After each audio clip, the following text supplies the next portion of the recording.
नमस्कार मित्रांनो, मागच्या लेक्चरमध्ये आपण ऑस्मॉटिक प्रेशर आणि वेपर प्रेशर या दोघांमध्ये काय रिलेशन आहे त्याच्याबद्दल अभ्यास केला होता.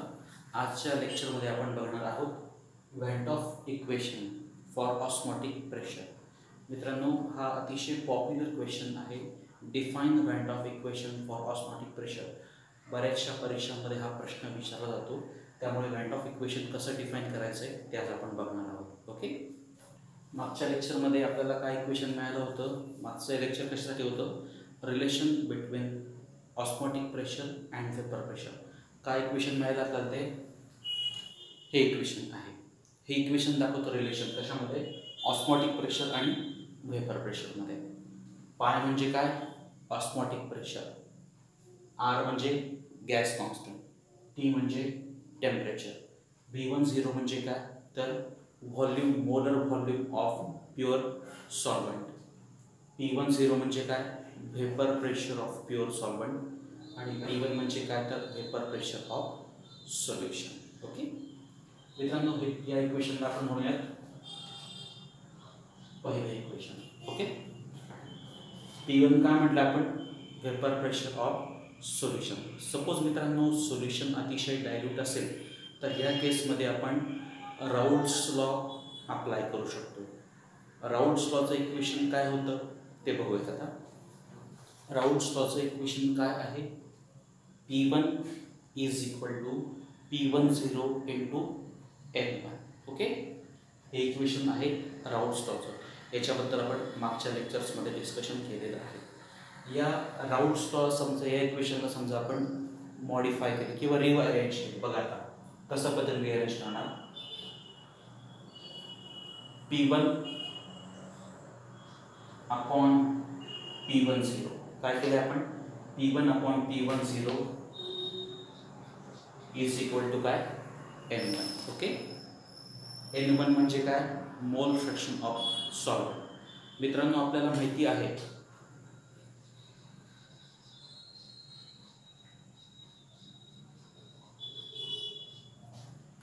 N1 plus N2 is equal to काय? 1. N1 म्हणजे सॉल्वंटचा मोल फ्रॅक्शन, N2 म्हणजे सोल्यूटचा मोल फ्रॅक्शन. दोघं मोल फ्रॅक्शनची बेरीज नेहमी किती असते? 1 असते. ठीक आहे मित्रांनो, हा जो प्लस N2 आहे हा इकडे गेल्यानंतर काय होणार आहे? Minus N2. ठीक आहे, मग हा प्लस N2 आपण इकडे घेऊया. बघा, इकडे प्लस N2 होता, या बाजूला गेल्यानंतर तो काय झालाय? Minus N2. मग इक्वेशन काय निर्माण झालं? N1 इज इक्वल टू काय? 1 मायनस N2. मग ही जी N1 ची किंमत आहे आपण कशात टाकणार आहे आता? इक्वेशन नंबर 2 मध्ये. मग इक्वेशन नंबर 2 काय मिळणार आपल्याला? काय मिळालंय? P1 upon P10 is equal to काय? 1 मायनस N2. ठीक आहे मित्रांनो, हे जे इक्वेशन नंबर 1 आहे याच्यामध्ये आपल्याला काय मिळतंय? काय मिळालं आपल्याला? P10 upon P1. पण इथं काय मिळतंय? P1 upon P10. त्यामुळे आपण समजा या इक्वेशनला अशा पद्धतीने लिहिलं तर काय मिळेल बघूयात. बघा, इथे काय होतंय? P10 upon P1. त्यामुळे इथं साईन काय होतं? प्लस साईन होतो. आपण त्याला व्यस्त केलंय, म्हणजे P1 जो खाली होता तो कुठे लिहिलाय? वरती लिहिलाय. आणि P10 जो वरती होता तो कुठे लिहिलाय? खाली लिहिलाय. त्यामुळे इथं चिन्ह काय आलंय? मायनस. इथं चिन्ह काय होतंय? प्लस. करण्यामागचा उद्देश काय? कारण की आपल्याकडे कशाची व्हॅल्यू आहे? P1 अपॉन P10 ची व्हॅल्यू आहे. ठीक आहे, काय ती व्हॅल्यू? 1 minus N2. सपोज याला आपण म्हणत आता इक्वेशन 3. इक्वेशन 3 मध्ये आपण आता कशाची किंमत टाकणार आहोत? P1 अपॉन P10 ची किंमत. मग इक्वेशन नंबर 3 काय मिळणार आपल्याला? काय केलं आपल्याला? P1 अपॉन P10 त्याची किंमत काय होती? 1 मायनस N2. ती आपण या ठिकाणी लिहिली आहे. आणि इक्वेशन नंबर आपल्याला 4 मिळाले.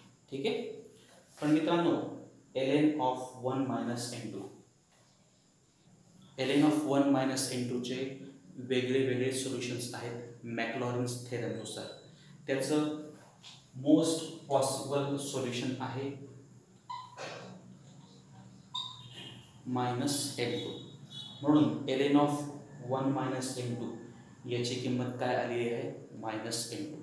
मग आता ही ln ऑफ 1 - n2 ची किंमत आपण कशामध्ये टाकणार आहोत इक्वेशन नंबर 4. बघा आपल्याला इक्वेशन नंबर 4 काय मिळणार मग बघा पाय as it is -RT/V10 as it is. फक्त ln ऑफ 1 - n2 च्या ऐवजी त्याची किंमत किती आहे -n2 ही आपण लिहिली.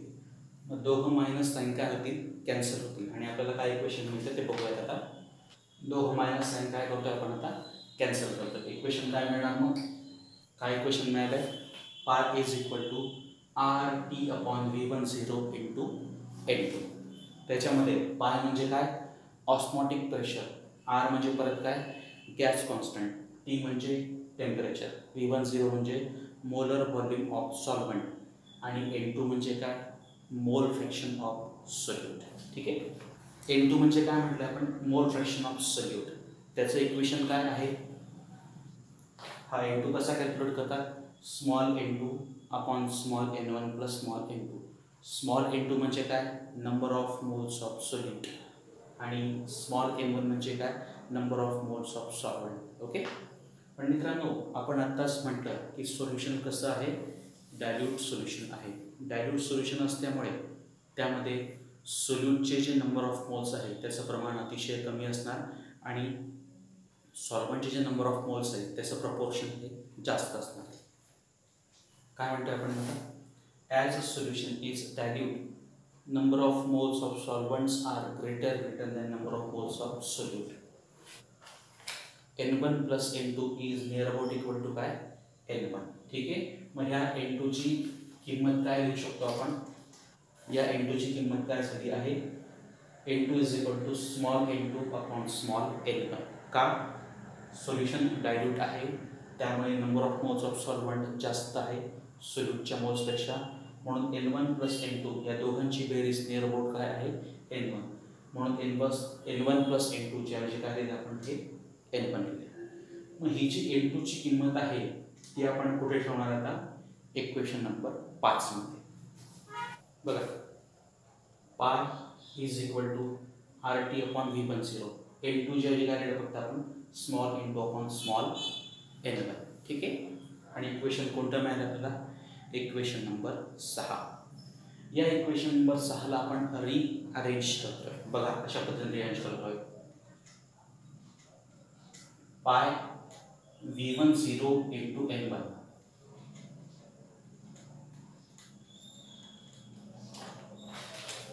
पाय V10 into n1 is equal to काय शिल्लक राहते आहे मग RT n2.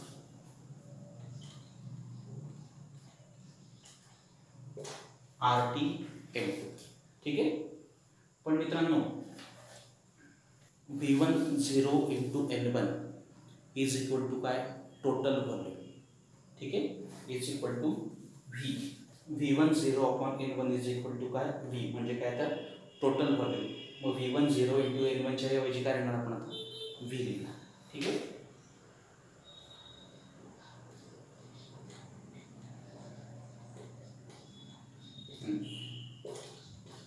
इक्वेशन काय मिळालं आपल्याला पाय V10 इंटू n1 त्याची व्हॅल्यू काय आहे ते म्हणजे काय V म्हणजे काय टोटल व्हॉल्यूम. म्हणून त्याच्याची काय लिहिलं आहे पाय V इज इक्वल टू काय RT n2 म्हणजे काय तर n2 RT. इक्वेशन काय मिळालं मला pi V is equal to n2 into RT. Okay. Equation 7 ला आपण काय केलं आहे मित्रांनो रिअरेंज केलं. पाय इज इक्वल टू n2 भागिले काय केलं आहे V n2 upon V into RT.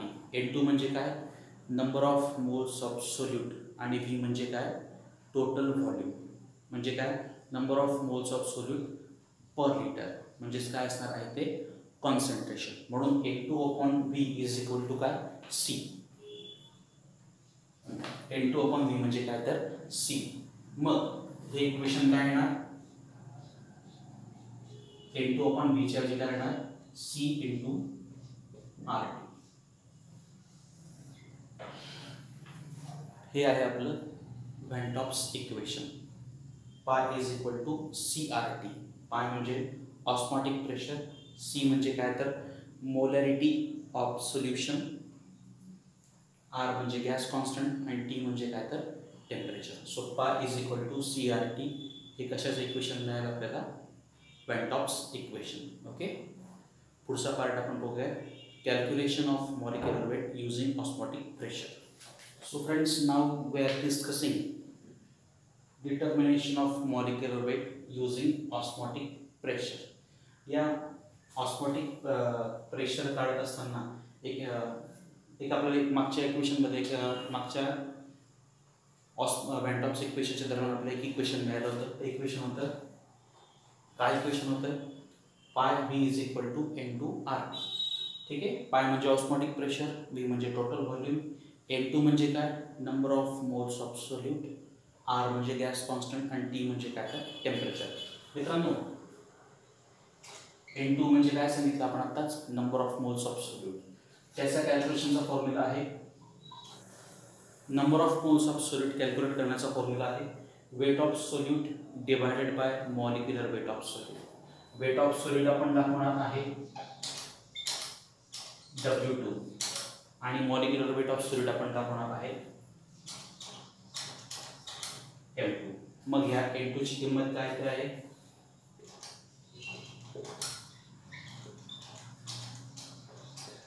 N2 ची किंमत काय? W2/M2. मग ही N2 ची किंमत आपल्याला ह्या इक्वेशन मध्ये टाकायची. इक्वेशन काय मिळणार? मग काय केलं मित्रांनो, फक्त N2 ची किंमत काय होती? W2/M2. ती आपण या ठिकाणी टाकली. इक्वेशन काय मिळाले? Pi V is equal to W2/M2 into R. ठीक आहे, आपल्याला मॉलिक्युलर वेट काढायचं कोणाचं? सोल्यूटचं. ते कशाने दाखवणार आहे आपण? M2. Therefore M2 is equal to